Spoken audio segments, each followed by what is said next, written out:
This is the Jazz Violin Podcast, episode 66, and this is part 2 of my chat with Christian Howes.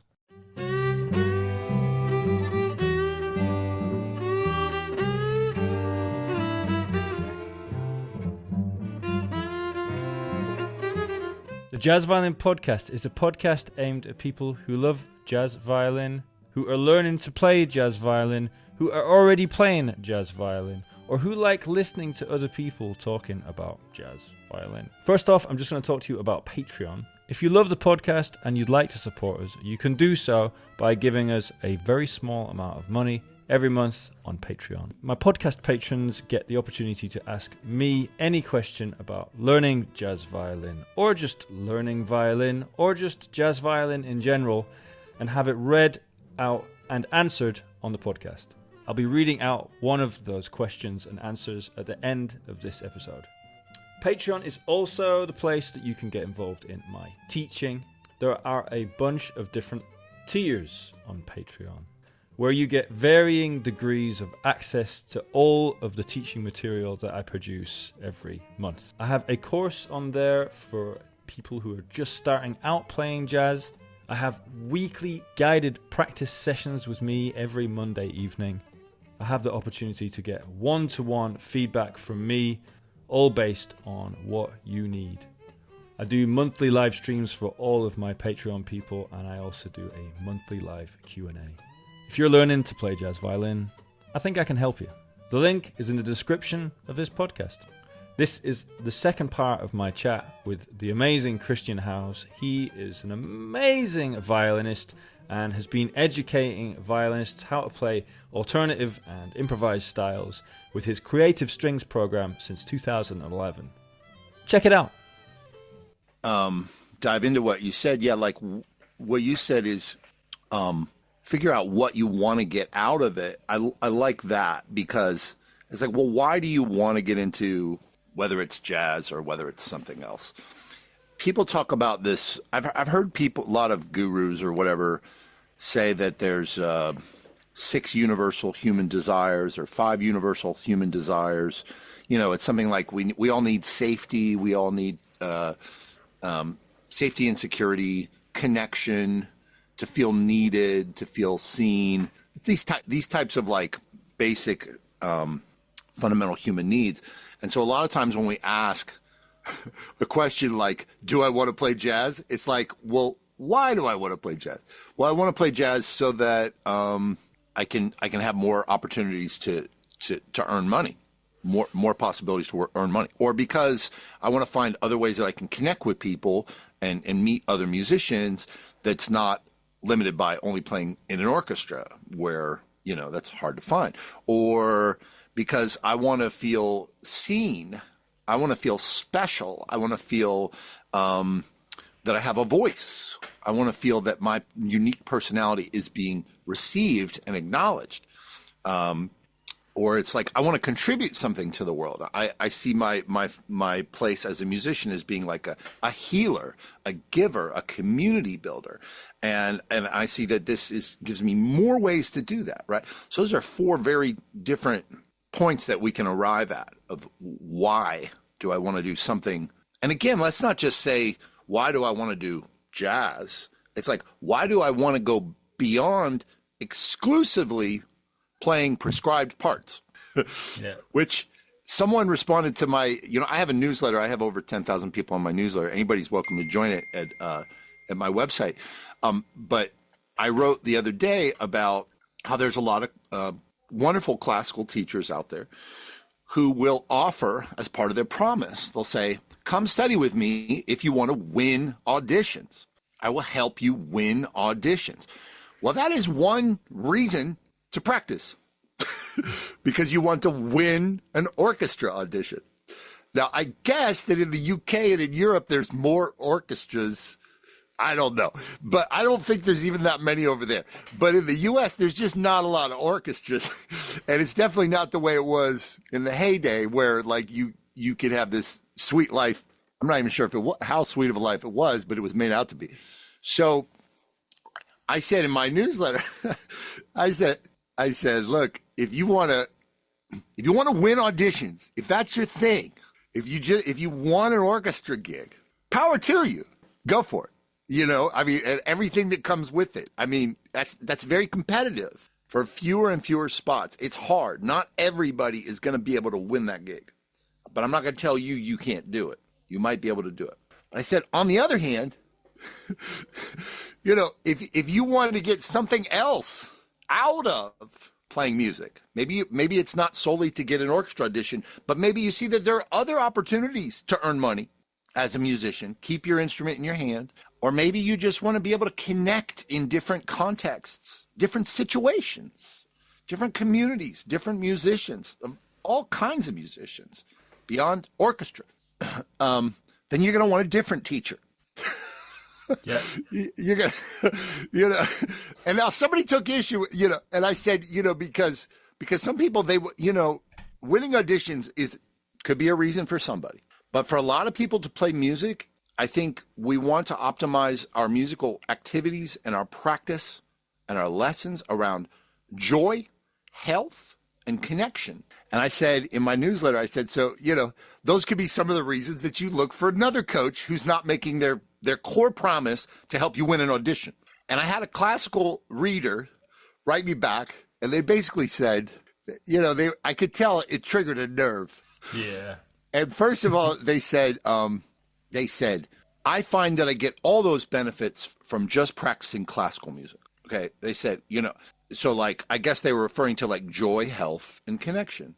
And they were like, so it's not so much the kind of music you play, and, you know, it's more about the process. And if I'm practicing classical music, you know, it's like yoga or exercise or meditation or like any process, like a discipline, you know, and I get all these things out of it. And my response is awesome. Great. Good for you.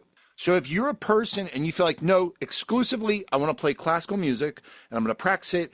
And what's wrong with you people? Don't you realize this is everything I need? Good for you. Seriously, good for you. I'm super happy for you. And let me be clear. I love classical music.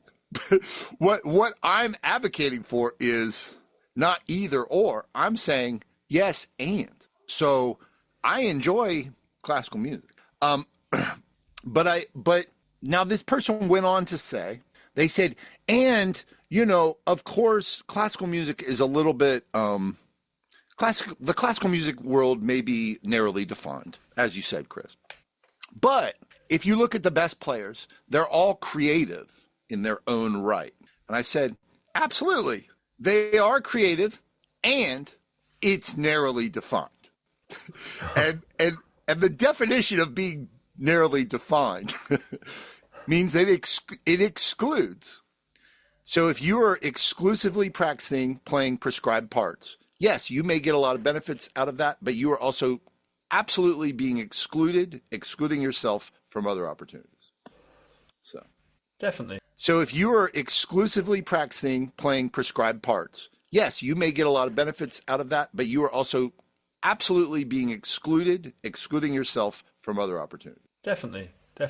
And I mean, all you need to do is spend one minute in an orchestra, in any sort of orchestra or any sort of orchestral setting with professional orchestral players, and you'll see the difference between how they work and how it all works, and how it all works when it comes to more like jazz or pop or alternative styles, whatever. Yeah, it is a big difference. But doesn't have to be that. And actually, it'd be interesting. One question I did want to ask you was, and I guess it leads on decently from that, is you've been teaching alternative or alternate violin styles for I actually don't want to say how long. I can't remember. I don't know how long. I mean, probably 25 years at least. Was when I started really teaching it. It's been since 1996 that I started my career as a professional jazz violin player, and obviously I was practicing lots of different situations and in college and all that stuff before then. So yeah, but really I would say conservatively I've been teaching since around 2000. Yeah. Yeah, and I wasn't a very good teacher when I started, but I think I've gotten better over 24 years. Yeah. Well, yeah. Well, that's good to know, because hopefully I can get better as well. But going forward, how has it changed? How is the landscape changed? The string landscape. So I guess a lot of the time you're teaching people who it might be the first foray into anything that's not classical. And how have the students changed over those 25 years, if at all? The landscape has definitely changed, where there's a larger, it's easier to find more people that are doing things beyond just classical music, or what in the past might have been these less visible, like fiddle communities, right? There's a wider swath. You can see more people. I mean, in 1996, when I really started to be a professional jazz violinist, I only knew of like a handful of people in the world that were jazz violinists. And then I knew about kind of fiddle players, different fiddle players in fiddle traditions, whether it was bluegrass or whatever. But now you can see a lot of stuff, people playing pop music, people recording their own music, people playing with singer-songwriters, people playing, just taking an interest in a lot more. So there is more of that. It has grown, and I still think also that there's still a lot of catching up to do with the rest of the music world. So I would say that in the bowed strings community, we're kind of we have been separated into our own world. And so we're kind of, 20, 30, 40 years behind everybody else. There's a culture among guitar players, and a culture among piano players, and a culture among drummers and bass players that has the advantage of a lot more accumulated knowledge and history and community. And so it's just a higher level of thinking around it in those communities, which is kind of a shame, because it doesn't have to be that way. And so, in fact, for me, I just learned from all these other instrumentalists, and I don't think that we need to be limited as bowed string players to working with bowed string players, or being in a community of bowed string players. But I think that obviously it's nice if we can have that community and learn from each other and help each other. So do you think that we don't have there's not as much of a community of call it jazz violinists or jazz string players, or is it improvising string players? There's not as much of a community as there is, say, of sax players or piano players or guitarists. Is that what you mean? Yeah, I would say that's true, and I would also say that it's just a lower level of discourse around the subject material. There's a lower bar, a lower standard of knowledge and competence.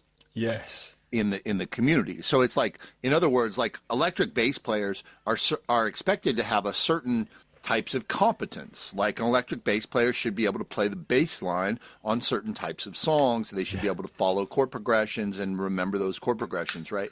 So one of my things that I teach is I'm going to teach you to have those core competencies that electric bass players have, and the same core competency that electric guitar players have, and that keyboardists have, and and even acoustic guitar players in a bluegrass band. These are core competencies, which is to be able to learn the harmonic structure of a song and provide a function as an accompanist, whether you're in the bass role, whether you're in a percussive role, or whether you're in the role of the inner voices.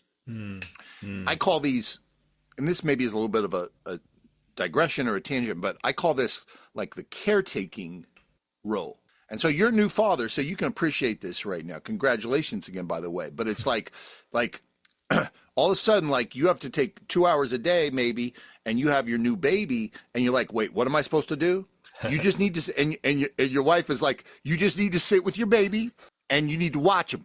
And you're like, wait, how do I do that? Right? And that's very confronting at first, right? But hopefully the dopamine takes over, and or whatever, you're going to figure it out. You listen to your wife, you're going to get it, right? Well, that's the same thing we need to do if we want to learn those core competencies.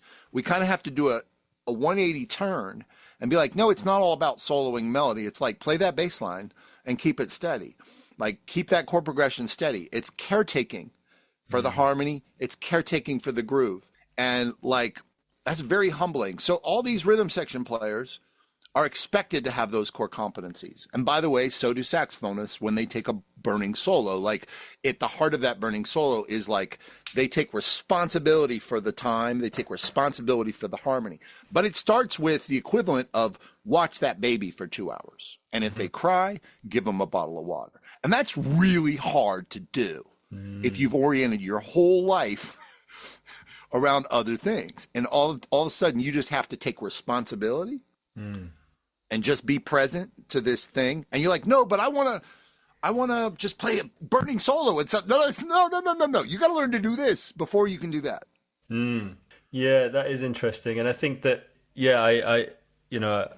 I see this a lot, and do often wonder, and have wondered with other jazz violinists, why it is that perhaps jazz violinists don't have those core competencies, and also why they, just like, for example, not knowing the chords to tunes but still playing, And I think it is exactly like, as you said, is often we don't need to, I hadn't thought about the point that you have just made, which is just like, we're just a little bit behind, as in we're 40 years behind, because it's just new to have string players doing this stuff, and maybe within 40 years it'll be more of a thing. That's because I think my point has always been, well, guitarists know the chords because they have to know the chords, because they're not going to because they can't get, if they get to the gig and they're like, I just don't know any of the chords, then they're in trouble. Whereas if as a violinist, you can be like, how's it going, everybody? Nice to meet you. My name's Matt. I'm excited to play on the gig. I don't know any of the chords. Everyone's like, cool, man. No worries. That's good. And then it's all fine. Someone's saying that's so annoying. Did you just see can you see that?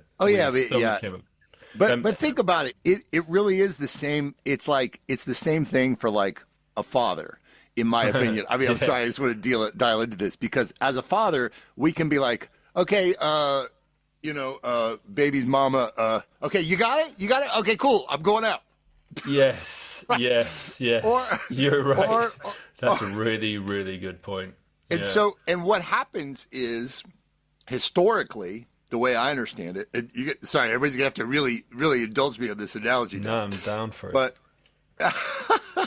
historically, right, in some instances, a man would, have the mantle of, they're going out, they're working, whatever, and it's like, well, a lot of times men will have said in the past, I want to make sure I'm careful how I'm saying this, but it's like, no, let's say a hypothetical man could say, I'm just not good at watching babies. Yes. So baby mama, you do that. And that, I've heard that described as subjugation via feigning ignorance. Right? Yes. Because the mum can't do that. She can't be like, I'm just not very good at looking after babies. You do it. That's not what ever happens. Exactly. Yeah. So isn't there an analogy? It's like 100%. You walk into the band and you're like, I'm here. I'm ready to play like our whole set. But I'm not really good with theory. I'm not really good with chords. I'm not good at strumming. So you guys do that, right? And that's how the ignorance persists. Now here, let me take the analogy a little bit further, because the man, by the time their child is, 6 or 12 or 17, and the hypothetical man it's the child's 10, and they say, my child really seems to have a great relationship with my child's mom, but not as close of a relationship with me. And you go to your wife and it's like, how come our kid always cries to you? How come our kid always wants to be with you, wants to drive with you, trusts you more, blah, blah, blah. How come I don't have a strong relationship with the child, right? Yeah. If you want that strong relationship, you have to do those things, those caretaking things. And that's why the rhythm section has their own little inner jokes, and like they all look at each other with those knowing glances on stage, but they don't look at you that way. Yeah, man, I get it. That's very good. I like it, and it's perfect for my current situation as well. So It's very good point. I've never thought about it like that, and it's very good. If you want the relationship and the respect of with the other musicians who are part of a rhythm section, and if you want a deeper relationship with music itself, then you have to take the caretaking responsibilities. Yes. And and at the beginning, just like in Matt Holburn's life right now, the moment of truth is once that baby is born, and every year for the next 20 years, you're going to have that. You're gonna reflect on it, because for a dad, at least for me, like when the baby was born, like I didn't feel like the biological thing maybe exactly in the same way that my baby's mom did, right? So I kind of had to make a choice, like how far do I want to go with this? What kind of dad do I want to be? And of course, part of that is a conversation with a baby mama and all that stuff. But not to go too deep into it, but it's like you're gonna make that choice right now with your new baby, and you're like, what am I gonna do? What's this gonna look like? I have to learn these new things. It's gonna be uncomfortable. How much of that do I want to do? And I think after a year you can reevaluate it. After another 3 years you can reevaluate it, and it'll change as a baby. But I think that's like the same thing for us when we're examining our relationship with music. It's like which of these responsibilities do I want to take on versus not take on? You know, which one of these core competencies do I think is actually going to really pay off? Caretaking. Anyway, sorry, I got a little. No, it's interesting. You know what? I mean, just to finish off this point, and actually, I think we'll wrap it up really soon. To finish off this point, I actually where I've seen those core competencies the most have actually been from.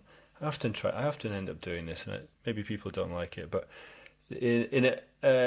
American musicians seem to have those core competencies, those caretaking skills more than European, and I'm going to put Brits in European still. European musician, violinists, string players, and I would, if anyone doesn't agree with me, then I'd be happy to be told that I'm wrong. But in my opinion, I think that when I've played with American string players, I've never played with yourself, Chris, but I know that you do have that stuff. But I'm thinking of people like Jason Anick, Gabe Teresiano. The thing that really, that when we had a little play, I came away thinking those guys can comp so nicely. I enjoyed playing underneath them, over the top of them so much. That I came away thinking that I need to change that about my playing, and it happens that they've often been American, and I wonder why that is. Why it is, because there's a lot of great European jazz violinists, and there's a decent tradition. The jazz tradition's not that old, right? And actually there's a decent long enough lineage of European string players playing jazz, but they don't have that rhythm down, the comping, the caretaking. So it's definitely an American trait. I think maybe it comes from the fiddle. There's a strong fiddle tradition as well in America, but there is in the UK as well. One European improvising string player who comes to mind immediately for me as a person who has cultivated that in his own way, I would say, is Stefan Braun. He kind of he spends a lot of time with drums or percussion or just doing rhythm exercises, and obviously he is very comfortable as a cellist. Well, I shouldn't say obviously, because there's a lot of cellists who are also resistant to learning to have the bass function, because they're like, I don't want to be relegated to bass function. I'm like, no. You need to learn the bass function because you'll work so much more. And also, my violin students have to learn bass function. Yeah. So, and it's like, but Stefan's like, he's like super strong with bass function and also with like groove and just practicing time, like even outside of the cello, just like, and obviously inner voices and all that stuff. So he's one that really sticks out to me. Need to chat to him or spend some time with him. That's great. I guess I'm not saying there's none of us, but I've always been put to put it more positively, I've always been like really bowled over by, specifically Jason Anick actually and Gabe Terciano. Recently, Gabe played with him and was just like, that was so nice what he did. That's great. Release. That's and awesome. It's so really inspiring. So, but Chris, thanks actually for being so inspiring yourself. I think we will wrap it up if that's cool with Great. you. If you don't mind just telling us what's going on with you right now, if there's anything. Oh, thanks. Yeah.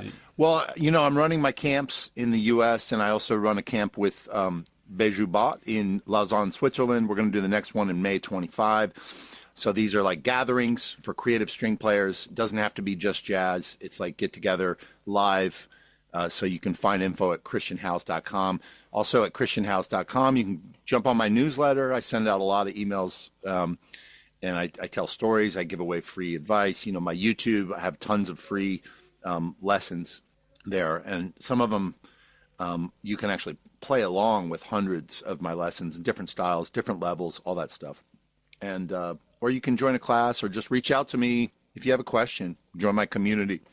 I have a practice community that I get on with people and help them out with stuff. So, yeah, thanks for everything you're doing, Matt. I appreciate it, man, and congratulations on being a father. That's incredible.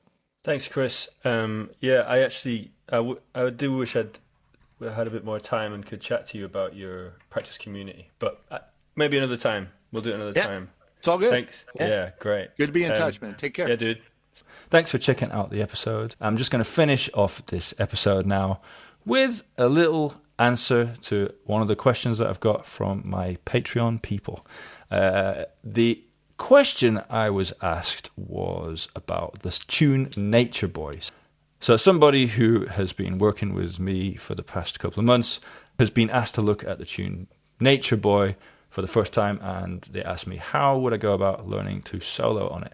And actually, I don't really know the tune very well. So what I'm going to do is get the chords up and we will work this out right now. Nature Boy. Here we go.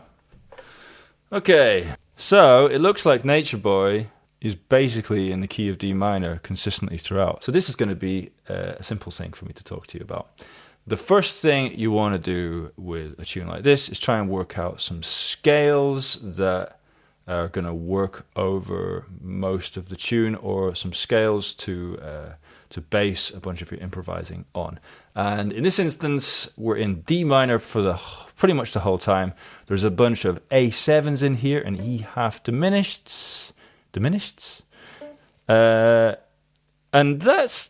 there's a couple of other chords, but actually mainly D minors, E half diminished, and A7s.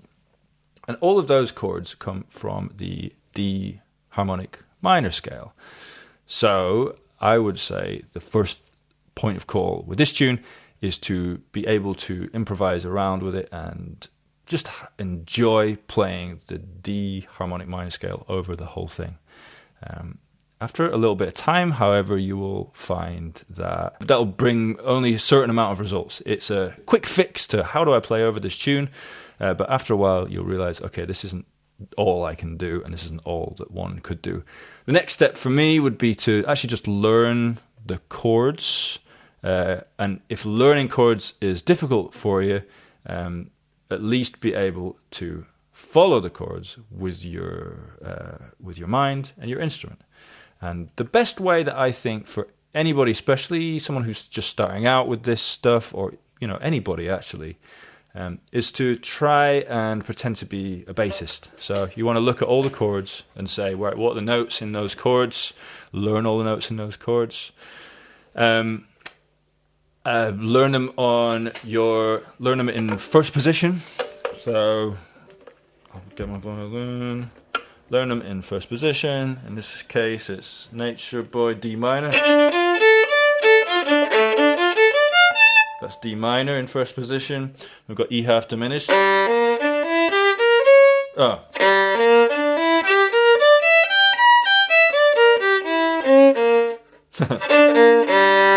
That's funny, I can't even do it myself. That's E half diminished. A7.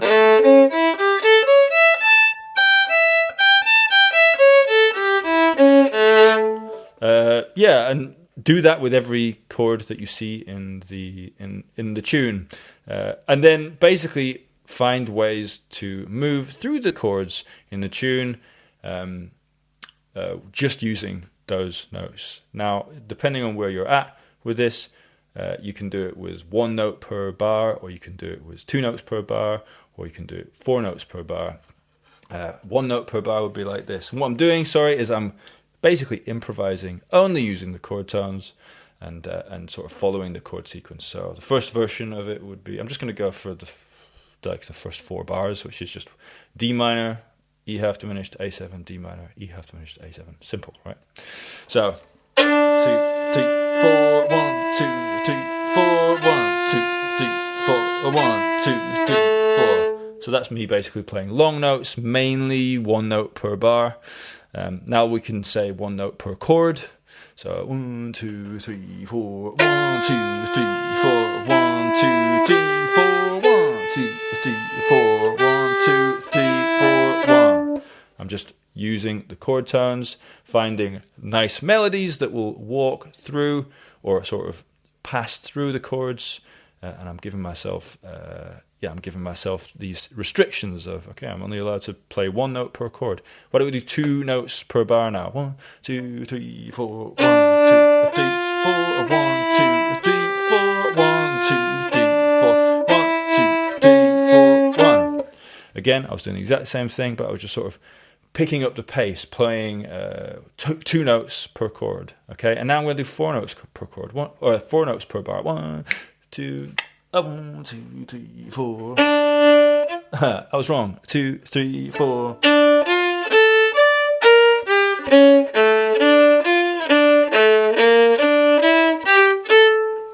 Basically, starting to sound a little bit like a walking bass line, and that, if you can go from long notes up to that point with all the notes in Nature Boy, then that's basically a good start. I'm going to do that just now, real quickly. Let's see how well I do it. I'm just reading it right now. 1, 2, 3, 4.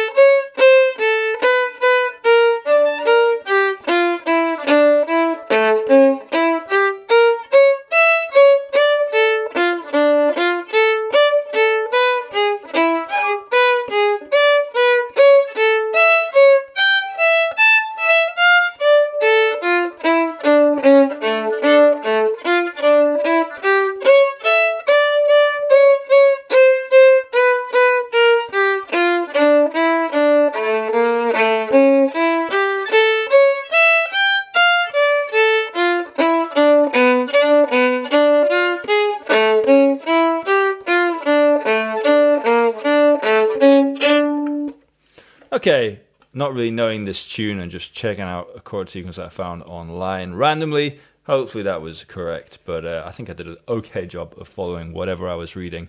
That's something that you want to try to strive for. We spoke about the D harmonic minor scale, and then we've learned to play sort of all the chords like we were a bassist. Not really like a bassist, but sort of like a bassist. And doing that will actually bring up a couple of questions and a couple of interesting points. There's a bunch of notes in here, or a bunch of chords in here, that aren't from the D harmonic minor scale. And it's important to sort of really focus on those moments. There's a bunch of times when there was an E7 in there. And that is the sort of thing that you want, that can sort of trip people up when they are looking at jazz. You're used to thinking about a scale, and then suddenly the scale might end up having to change if we are wanting to think about scales a lot. Because, E7 is not in that D harmonic minor scale. I do have a course available on my Patreon account that looks at some of those problems that actually came up with Nature Boy here. In my course, the beginner's class, we look at a minor blues. And we talk a little bit about some of those chords that come up in minor tunes that aren't from that sort of home key of the D harmonic minor or the harmonic minor scale. Anyhow, that is a very simple sort of beginner's guide to what you could do when you were first looking at the tune Nature Boy. Again, we've not gone too far into it, but what we've said is we look at it and we go, mainly the D harmonic minor scale will sound good over this, cool. And then we learn all the chords, and we spend a load of time being able to walk through the chords like we're a bassist, in time, and making sure we are fully making all of those changes. After we've spent a bunch of time doing that, then just having a little go at improvising again, now that we've got all of this information, we've got the D harmonic minor scale, we know what all the chords are, means that we can start to sort of add those two concepts together, the chord sequence and the scale. Hopefully that was helpful, guys. Thanks so much for checking out this, and thanks so much again to Christian Howes for chatting to me. I really enjoyed that conversation that we had. See you again.